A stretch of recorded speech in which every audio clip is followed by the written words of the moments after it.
4월 21일 수요일 새벽 기도회 시작하겠습니다. 한량없는 은혜로 그의 자녀를 돌보시고 사랑하시는 하나님 은혜 앞에 감사를 드립니다. 오늘도 말씀의 자리로 불러주셨사오니 우리 성령 하나님, 우리 심령 가운데 감화감동 역사하여 주셔서 하나님의 음성이 내 귓가에 들리게 하시고 또 그 말씀에 순종함으로 오늘 하루도 다 승리할 수 있는 복된 삶 되게 하옵소서. 예수님의 이름으로 감사하며 기도하옵나이다. 아멘. 찬송가 274장입니다. 찬송가 274장, 옛날 찬송가는 332장입니다. 나 행한 것 죄뿐이니 주 예수께 비옵기는 나의 몸과 나의 맘을 깨끗하게 하옵소서.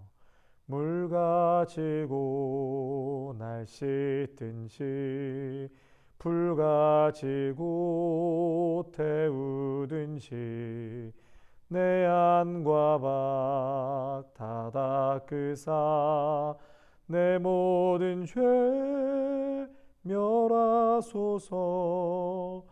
내 어두운 눈 밝히시니 참 기쁘고 고마우나 그보다 더 원하오니 정결한 마음 주옵소서.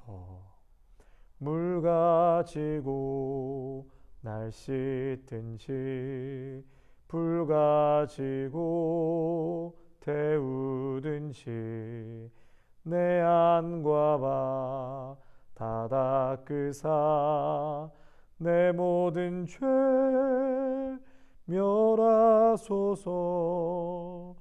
정결한 마음 그 속에서 신령한 빛이 오니 이러한 마음 나 얻으면 눈까지도 밝으리라.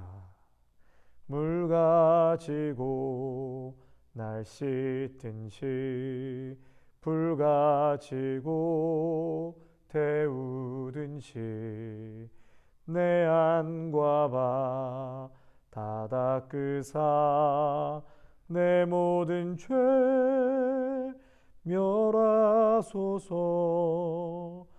못된 행실 다 고치고 악한 생각 다 버려도 주 앞에서 정결타고 자랑치는 못하리라. 물 가지고 날 씻든지 불 가지고 태우든지 내 안과 밖 다 닦으사 내 모든 죄 멸하소서. 아멘. 오늘 우리에게 주는 하나님의 말씀은 출애굽기 8장 1절에서 15절까지의 말씀 보시겠습니다.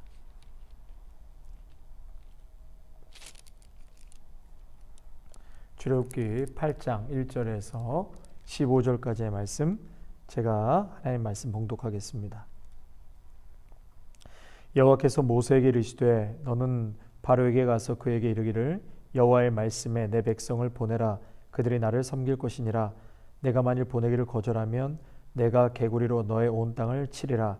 개구리가 나일강에서 무수히 생기고 올라와서 내 궁과 내 침실과 내 침상 위와 내 신하의 집과 내 백성과 내 화덕과 내 떡 반죽 그릇에 들어갈 것이며 개구리가 너와 내 백성과 내 모든 신하에게 기어 오르리라 하셨다 하리라.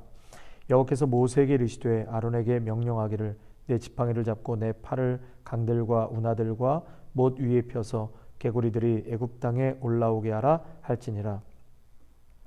아론이 애굽 물들을 위해 그의 손을 내밀매 개구리가 올라와서 애굽 땅에 덮이니 요술사들도 자기 요술대로 그와 같이 행하여 개구리가 애굽 땅에 올라오게 하였더라.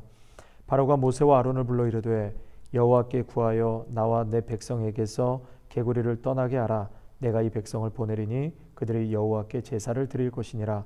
모세가 바로에게 이르되 내가 왕과 왕의 신하와 왕의 백성을 위하여 이 개구리를 왕과 왕궁에서 끊어 나일강에만 있도록 언제 강구하는 것이 좋을는지 내게 분부하소서. 그가 이르되 내일이니라. 모세가 이르되 왕의 말씀대로 하여 왕에게 우리 하나님 여호와와 같은 이가 없는 줄을 알게 하리니 개구리가 왕과 왕궁과 왕의 신하와 왕의 백성을 떠나서 나일강에만 있으리이다 하고 모세와 아론이 바로를 떠나 나가서 바로에게 내리신 개구리에 대하여 모세가 여호와께 간구하매 여호와께서 모세의 말대로 하시니 개구리가 집과 마당과 밭에서부터 나와서 죽은지라. 사람들이 모아 무더기로 쌓으니 땅에서 악취가 나더라. 그러나 바로가 숨을 쉴 수 있게 됨을 보았을 때 그의 마음을 완강하게 하여 그들의 말을 듣지 아니하였으니 여호와께서 말씀하신 것과 같더라. 아멘. 오늘 본문의 말씀은 어제에 이어서 두 번째 애굽 땅에 내려진 재앙이라고 할 수 있습니다. 나일강이 피로 변하는 것을 보고도 바로가 이스라엘을 보내지 않지요. 그래서 하나님은 나일강에서 이제 개구리떼가 무수히 올라와서 애굽의 모든 집에 가득해질 것이라고 경고하고 계십니다. 3절이죠. 개구리가 나일강에서 무수히 생기고 올라와서 내 궁과 내 침실과 내 침상 위와 내 신하의 집과 내 백성과 내 화덕과 내 떡 반죽 그릇에 들어갈 것이며. 여러분 이제 개구리가 넘쳐나서 침실과 침상과 여러분 이 개구리 집안에 한 마리라도 들어오면 뭐 난리법석이 날 텐데요. 내가 잠자는 침실과 뭐 하인의 집과 거실 심지어 음식을 먹는 그릇 안에까지 그 개구리가 들어간다는 것이죠. 예, 그래서 여러분 이것은 축복을 이야기하거나 저주할 때 주로 많이 언급되는 그런 대상이라고 할 수 있습니다. 어제 말씀드린 것처럼 개구리가 풍요와 다산의 상징이었습니다. 그래서 나일강에 쏘신 크놈의 아내, 그 아내가 헤케트라는 여신인데요. 이 헤케트 얼굴을 왕성한 번식력으로 알을 많이 낳는 그런 개구리 형상으로 얼굴을 만들었습니다. 출애굽 당시 애굽에 임한 이 두 번째 재앙인 개구리 재앙, 이러한 우상 그리고 이 우상 숭배에 대한 심판의 성격을 띠고 있다라고 말씀드릴 수 있습니다. 5절과 6절 말씀에 여호와께서 모세에게 이르시되 아론에게 명령하기를 내 지팡이를 잡고 내 팔을 강들과 운하들과 모두 위에 펴서 개구리들이 애굽 땅에 올라오게 하라 할지니라. 6절입니다. 아론이 애굽 물들 위에 그의 손을 내밀매 개구리가 올라와서 애굽 땅에 덮였다. 너희가 그토록 숭배하는 풍요의 상징 그 개구리, 그토록 풍요와 또 다산을 상징하는 그 개구리가 섬겼던 신과 같은 그 개구리를 내 궁과 침상과 침실에 심지어 화덕과 떡 반죽 그릇에까지 온 땅에 뒤덮이게 해주마. 그토록 축복하더니 막상 그 개구리가 넘치게 되니까 어떻게 되었습니까? 오늘 말씀에 숨쉬기조차 어려운 그러한 화가 애굽 땅에 임하게 되었다라고 말씀하고 있습니다. 성도 여러분, 하나님을 알지 못하고 얻는 그런 세속적인 번영과 풍요가 오히려 독이 되고 또 저주와 멸망이 될 수 있다는 것을 우리는 기억해야 할 것입니다. 우리는 너무나도 쉽게 언론과 방송을 통해서 단적인 예로 많은 연예인들이요, 한순간 짧은 시간에 큰 돈을 벌고 그 돈을 어떻게 할 수 없으니까 그 번영 앞에 그들의 인생이 하루아침에 그렇게 망가지는 것을 우리는 보게 되지 않습니까? 여러분, 모든 것 위에 하나님이 계셔야 합니다. 하나님이 없이 그렇게 인생 가운데 마치 번영처럼 형통처럼 들어왔지만 그것이 인생을 망가뜨리고 독이 될지 누가 알았겠습니까? 여러분, 번영도 하나님이 주셔야 하고 또 하나님 안에서 번영과 축복도 누려야 하는 줄로 믿습니다. 계속해서 7절과 11절의 말씀해 보시면 이제 바로의 요술사들도 등장을 하죠. 개구리를 땅에 올라가게 하는 그러한 요술을 부릴 수 있었습니다. 그런데 문제는 정작 그 개구리를 나일강으로 다시 돌려보내지는 못했던 것이죠.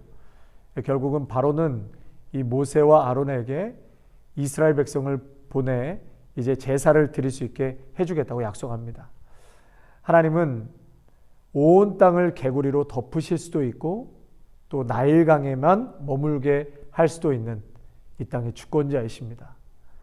물고기를 밤새 못 잡게도 하시고 또 빈 그물에 물고기를 가득 채울 수 있는 분도 우리 하나님이시죠. 온 우주 만물 세계를 말씀으로 붙들고 계시고 지금도 우리 살아서 역사하시는 하나님은 우리의 삶에 관여하시고 역사를 운행하시는 분이십니다. 다산과 풍요의 상징, 이 개구리가 아무리 좋다고 해도요, 나일강에 머물 때에만 좋은 것입니다. 여러분, 그것이 물 밖에 나와서 사람의 침실에 먹는 음식에 들어가면 그것은 재앙이죠. 하나님께서는 이 땅에 질서를 만들어 주셨죠. 경계선을 만들어 주셨습니다. 여자와 남자의 경계선을 만들어 주셨죠. 그런데 여자가 여자를, 남자가 남자를 사랑하고 좋아하는 하나님께서 만들어 놓은 그 자연법칙 경계선을 넘나들면 그것은 재앙이 되는 것입니다. 육지와 바다 경계선이 있습니다. 바닷물이 육지로 넘어오면 재앙이 되는 것이죠. 하나님께서 온 우주 만물 생태계의 모든 것에 자연 질서 법칙을 만들어 놓으셨는데 인간의 욕심이 끝이 없어서 먹지 말아야 될 것, 손을 대지 말아야 될 것, 그 경계선을 자꾸 뛰어넘다 보니까 결국은 어떻게 됩니까? 사람의 욕심을 다 채우다 보니까 재앙이 많은 것이죠. 우리는 이 팬데믹을 통해서 뼈저리게 경험하고 있지 않습니까? 하나님은 이 두 번째 재앙을 통해서 애굽 사람들이 다산과 풍요를 갈망해서 개구리 여신을 섬긴 일이 얼마나 어리석은 것인지를 보여주고 계십니다. 성도 여러분, 하나님만이 세상의 모든 것을 뜻대로 주관하실 수 있는 분이십니다. 그러므로 하나님 외에 다른 것을 의지하는 그런 어리석은 자들이 되어서는 절대로 안 될 것입니다. 끝으로 12절에서 15절 말씀에 애굽인들이 섬겼던 이 다산의 여신, 개구리, 헤케트, 그러나 결국 그 땅에 가져온 것이 뭐죠? 그들이 섬겼던 개구리가 온 땅이 썩게 만드는 것, 악취로 숨을 쉴 수 없게 했다는 것이죠. 인간이 살아계신 하나님을 인정하지 않고 교만한 마음으로 일관한다면 결국 맞이하게 되는 것은 재앙과 죽음이라는 것입니다. 많은 사람들이 부와 번영을 갈구하죠. 하지만 오히려 그것이 재앙이 될 수 있다는 사실을 간과해서는 안 됩니다. 그래서 이 땅의 믿음의 성도는 이 세상 모든 것이 하나님의 소유임을 반드시 인정하고 하나님께로부터 왔고 하나님을 위해서 사용해야 한다는 것을 철저하게 우리 인생 속에서 깨닫고, 그렇다면 가난도 풍요도 크게 우리에게 유혹이, 넘어짐이 될 수 없을 것입니다. 우리에게 주시는 분도 또 걷어 가시는 분도 하나님이심을 인정하시고 늘 감사하며 하나님 은혜 안에 그 법칙대로 순종하며 살아가는 저와 여러분이 되시기를 축복합니다. 우리 기도하고 오늘 새벽 예배 마치겠습니다.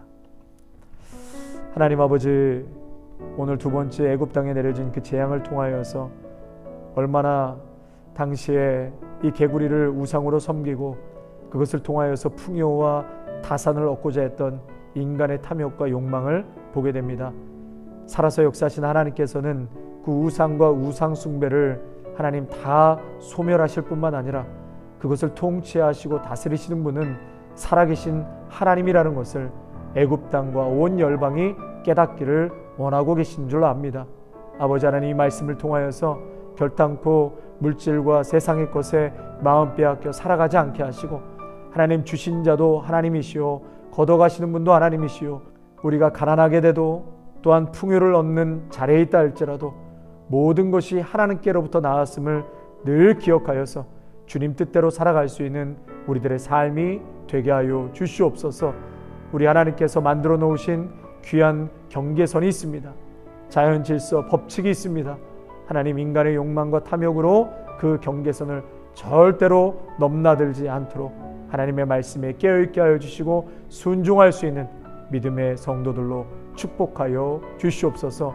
오늘 하루도 하나님 주신 말씀 꼭 붙들고 인간의 탐욕과 욕심으로 살아가지 않게 하시고, 주신 분도 여호와시요 취하신 자도 하나님이시라는 것을 늘 명심하고 주신 은혜 앞에 늘 감사하고 자족하며 주님께 영광 돌릴 수 있는 복된 삶이 되게 하옵소서. 예수님의 이름으로 감사하며 기도하옵나이다. 아멘. 이제는 우리를 죽기까지 사랑하신 예수 그리스도의 은혜와 한량없는 아버지 하나님의 사랑하심과 성령의 위로하심이 두 번째 재앙을 통하여서 더욱더 겸손하게 하나님이 만들어 놓으신 법칙과 경계선을 넘나들지 아니하고 주신 은혜 앞에 감사하며 하나님만을 경외하고 하나님만을 의지하며 살아가겠노라 하고 다짐하는 귀한 믿음의 성도들과 가정과 일터와 자녀 위에, 아름다운 교회 위에, 영상으로 함께 예배하는 귀한 믿음의 성도들 위에 이제로부터 영원토록 함께 하시기를 간절히 축원하옵나이다. 아멘.